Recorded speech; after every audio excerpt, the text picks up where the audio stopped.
Good evening. Welcome to Economics 330, Global Trade and Political Economy, City University of New York, MEC. Today is Tuesday, March 10th, 2026, and we are about to commence with the lecture part of our lecture and office hour. 3 classes ago, we began a three-part um, three-part study of the three theoretical perspectives of global trade. Again, the three major perspectives include: first, liberal, which we covered 2 weeks ago; second, realistic, which we covered last week; and third, historical materialism, which we're covering this week. As we discussed in previous weeks, the common feature of the group of critical perspectives is that they are all critical of traditional, mainstream, liberal, and realist perspectives. While we will touch on several critical perspectives, we will devote more attention to historical materialism than to other critical perspectives, because it encompasses the largest group of critical theories, including Marxism, dependency theory, world systems theory, and Gramscian analysis.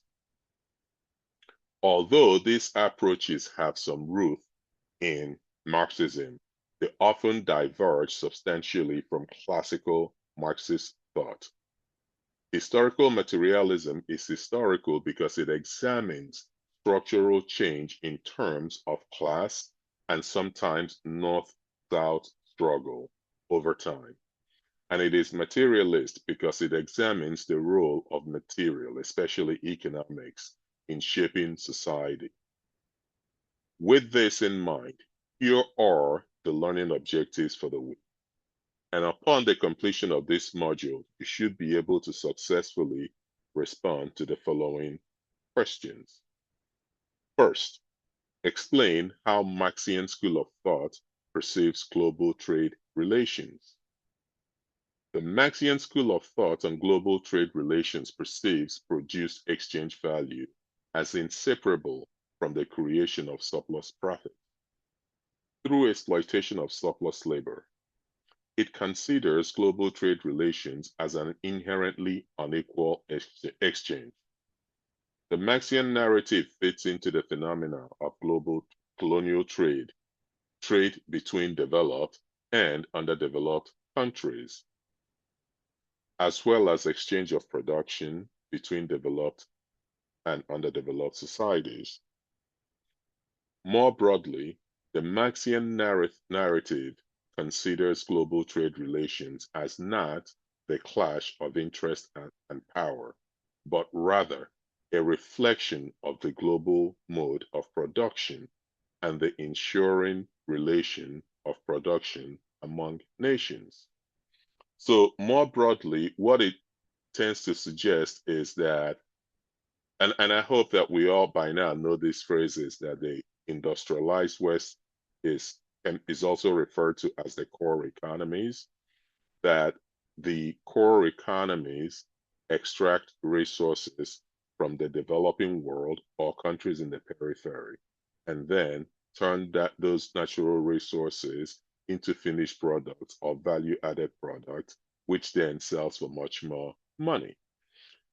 A basic example of this is corn and cornflakes. So the basic commodity is corn, and the value-added product is cornflakes or popcorn. So both popcorn and cornflakes cost more than corn. So, and because value has been added to it. And this is the kind of resource extraction that uh, uh, the uh, that the materialist theory speaks to. The second learning objective is to describe and explain global trade relations from the perspective of neo-Gramscian theory. Provide examples of dependency theory of global trade, to which you can say that the neo-Gramscian approach does not consider the realist school of thought and the liberal theories as mutually exclusive, but rather it considers the very theoretical foundation of the two schools of thought as mutually reinforcing within a lock-in relationship between agency and structure. In neo-Gramscian approach, a class or nation state cannot dominate in modern conditions by merely advancing its own narrow economic interest, and neither can it dominate purely through force or coercion. Rather, it must exert intellectual and moral leadership and make alliances and compromises with a variety of forces. A real life example of this tension where a country that fancies itself as a dominant power cannot simply dominate by through coercion, but must have a level of moral and intellectual superiority would be, say, for instance, if you were to look at Russia and Ukraine. Ideologically, there is nothing about how Russia operates that appeals to the people of Ukraine. Indeed, before the war, before Russia invaded, Ukrainians had routinely voted out presidents and or prime ministers that were biased towards Russia. So you have to have a bigger value proposition than just brute force. And that bigger value proposition, in this case, with respect to Ukraine, just as an example, would be the norms and values that inform the European Union, of which Ukraine would want to be part of because of the inherent economic benefits. Or, for that matter, the North Atlantic Treaty Organization, aka NATO, of which also Ukraine would like to be a part of because, of course, the security umbrella that it offers. So there has to be an intellectual basis, right, beyond just brute force that would attract other countries to become part of your alliance. So examples of dependency theory of global trade relations include, and this is, and I want to be careful to give the full version of this. So China has what they call the Belt and Road Initiative, which is intended to string together trade avenues and corridors between China and the rest of the world. And quite often, this includes a lot of infrastructure projects, whether China is building seaports, or whether they're building railroads, or whether they're building highways to better link countries to be able to trade more efficiently, especially with China. So that's what the Belt and Road Initiative is.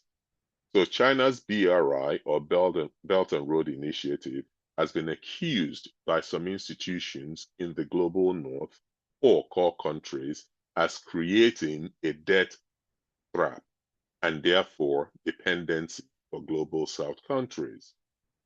The idea is that China extends unsustainable loans to these developing countries to build highways and build other infrastructure. But when these countries can't repay the loan, they become somehow beholden to China. At least that's the theory. Um, of course, some in this class especially have also argued that China might not be alone in this, that the IMF is also a Western institution that creates dependency for global South countries. Another example of dependency theory is the active extraction of resources from less industrialized or peripheral countries for the benefit of the highly industrialized, wealthy countries. In this way, the world is polarized into two: the patron, highly industrialized, wealthy, poor nations, and the dependent, less industrialized, poor, periphery nations in the global south. I would like to add a little bit of color to this conversation, just because it is easier. It can sometimes be very simplistic to suggest that the West merely just extracts resources from the developing countries and then turns it into value added in the West and then profits from it. That is true, generally speaking. However, it is a little bit more nuanced than that. First of all, in my other life, I happen to be part of a group that is working on US government policy with respect to what is called rare elements, many of which are in the developing, of which currently China controls about 90% of the market for processed rare earth. Rare earth elements are in everything that you use, the computers that you're consuming this lecture with, etc., your TV, the MRI machines, jet planes, everything is rare earths in it. The thing, though, the reality of it is the research and the patents of the finished product that require rare earths were conducted in the West. The patents are owned in the West, and the West actually creates the demand by and large for these resources. If the West didn't create the demand for it, it would just be there. These rare earths have been in this country since maybe forever, but nobody was really fighting over rare earths 50 years ago. It was until research and demand evolved in the West. And the same can be said of crude oil. Crude oil was there, but it wasn't until the advent of the automotive industry that demand for crude oil really exploded. And again, most of the patents, if not all, for refining crude oil still continues to exist in the West. So I think the global South can do a better job at actually creating demand for their natural resources, investing in R&D so that they can own the factors of production to add value, monetize better, maximally, increase their beneficiation from these rare earth elements. So both things can be true. So the dependency theory would further argue that periphery countries are poor because they are forcefully integrated into the international division of labor, where they principally function as suppliers of raw materials or repositories of cheap labor. Instructively, the dependency theory further posits that this resource diversion is typically maintained through active collaborations between local elites in poor countries and dominant states who share a common interest. So this is to say that even if you were to take the position that that there's a lot of profiteering from the poor countries, the only way they're able to still do this and do it effectively is by having collaborators in developing countries who are typically the elite, the business elite, the academic, the political elite, sorry, who are part of the division of labor and the supply chain that is able to monetize the extraction of raw materials and transporting it to the West and adding value to it and increasing the value, the economic value of the finished product. Number three, a learning objective is to argue why global trade relations may be exploitative of developing countries, especially in Asia, Africa, and Latin America, to which you could say some of the best arguments that powerful countries exploit middle and poorer countries, many of whom are in the global South, have come from Canadian Prime Minister Mark Carney. That's interesting. In a January 2026 Davos speech, Carney argued that crises in finance, health, energy, and geopolitics have exposed the vulnerabilities of extreme global integration. Carney continues that more recently, great powers have begun using economic integration as weapons, tariffs as leverage, financial infrastructure as coercion, and supply chains as vulnerabilities to be exploited. Carney further argues that less powerful countries cannot continue to live within the lie of mutual benefit through integration when integration becomes the source of their subordination. So, in summary, and by the way, By Friday, it'll be major congratulations upon your successful completion of week 7 and module 7. And by Friday, you should be able to explain. Remember, we covered the liberal, realistic, and historical materialism this week. You should be able to explain how Marxian school of thought perceives global trade relations. That's one. Secondly, you should be able to describe and explain global trade relations from the perspective of neo-Gramscian theory. Third, you should be able to provide examples of dependency theory of global trade relations. Fourth, you should be able to argue why global trade relations may be exploitative of developing countries in Asia, Africa, and Latin America. And your learning objectives with our studies over the past 3 weeks, and by the end of the office hours, or at least by Friday, you should be able to master the learning objectives that is part of the 3-week study that began 2 weeks ago.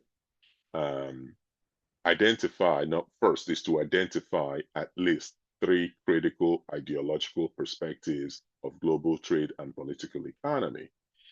Third, explain the philosophical differences between the critical perspectives and the liberal and realistic perspectives. And third, and lastly, describe the differences between the various critical perspectives. Before we round up class, I just want to remind everyone that you have access to your midterm. You cannot submit it, obviously. Your midterm would be a term paper. And I would put out a video perhaps sometime next week detailing, maybe even this weekend, to give you time to begin to think it through, detailing what your term paper is about. But here is the quick headliner. So your term paper will become available, which would double as your midterm. Your term paper will become available to you on the March 28th, right? And this will go through your spring break. And you come back from your spring break on the 10th of April, but your midterm would not be due until the next day, Saturday, 11:59 p.m., April 11th. So that is the plan. I'm open to conversation on whether to make the midterm due instead of the April the 11th, make it due April the 12th at 11:59 p.m. I'm open to having that conversation. And again, there is absolutely nothing that stops you from beginning to work on it, and beginning to refine it, because you don't want that 2-week period to creep up on you. And just to remove any anxiety, the concern is that folks see that term paper and they freak out and think, well, I got to write a 10-page paper. It is not a 10-page paper. It will be 10 pages, but it's not a 10-page paper. And let me explain. The first page, the first of the 10 pages is your cover. First of all, the paper says you have to pick 7 different papers and you have to analyze them, right? And it gives you a list of the categories that you could choose. You can make all your 7 papers just one of the 7 suggested topics, or you could pick as many topics as you want, as long as they don't exceed the 7.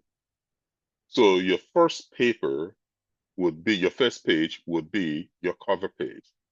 That is, name of the class, your name of the professor, semester, and the paper that you're writing. That's page 1. Page 2 is a 1-page summary of the papers, listing the papers that you've selected, the 7 papers you selected, why you selected them, and the common theme that runs through the 7 papers. Yes, you can work on it now. You can access it now, but you cannot submit it, obviously, but you can access it. And if you have any problem accessing it, please, you should be able to access it, because I know some other students beginning to work on it because they asked me questions about it. So the first page is your cover page. The second, that's page one done. The second page is your summary page, right? These are the 7 papers that I selected. This is why I selected them. This is the common theme that runs across the 7 papers that I selected. Now, this page cannot be more than 1 page long, and it cannot be less than 3/4 page long. So you just don't want to give me a paragraph, but you don't want to write a whole book too. So now that will be your second page. For each of the next 7 pages, each page will be a summary of the article that you selected.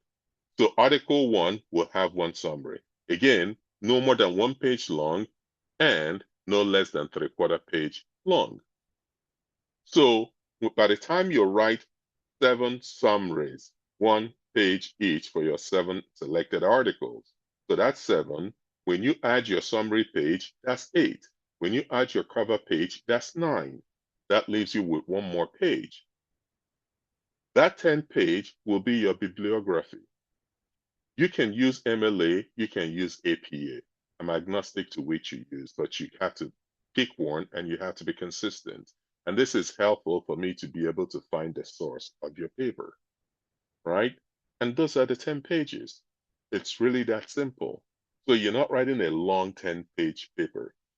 The idea of this, though, is to test a number of things. First, your understanding of the subject matter is critical. The second critical factor is to understand your ability to read, comprehend, and follow directions, which is an important and invaluable skill to have, especially in a 300 level class. Considering that many of you that are taking this class, some of you are in your final year, some are even in your final semester, and these are job relevant skills that you need to develop. So I am wishing everybody well on that finals. And again, I probably will re-record this, but in a little bit more detail over the weekend. Um, Again, I'm open to whether we extend the due date for the paper from the 11th to the 12th. It's just 1 day. I don't know that it makes a difference, but if you think it does, I'm willing to have that conversation. Um, but I'm gonna turn off the recording and then take questions from there.